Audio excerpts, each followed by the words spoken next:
there's clearly some ginormous manufacturers in the state of Connecticut. You mentioned Pratt, you mentioned Electric Boat. I think Sikorsky, probably fits into that kind of, Sure. ultra large. Certainly Northrop Grumman itself is enormous. But there's, then there's also a lot of small manufacturers, and sometimes the needs and desires don't always align.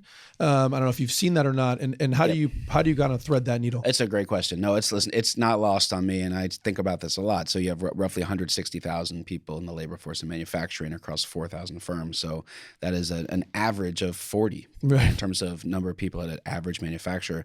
The reality, to your point, if you look at that distribution, the median is likely 20 or 25 because the big three you just mentioned are really throwing off that average or skewing the average. Yep. So I think we need to be really attentive to small to mid-sized manufacturers. The reality is a lot of the job growth in this state and in this country is in smaller businesses, newer businesses. So we need to be attentive to them. And I think we are in many ways. So there's the Manufacturing Innovation Fund. There's representation from small to mid-sized manufacturers. Colin's spending a lot of his time there as well. I do myself. So I think it's making sure that we have our ear to the ground on the needs of small manufacturers. I've certainly heard about, the bigger manufacturers, the OEMs, hiring their people. And, again, some of this you could argue is these are high quality problems, but high quality problems that we need to address. No, understood. I want to be clear about that, but making sure that we're talking about ways where we can pool resources to recruit, upskill, to train, apprenticeships.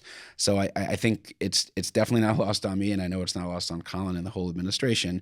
The median manufacturer is not EB, right? They're 20, 25 people, and those are businesses that have tight margins, and we need to be really sensitive to that.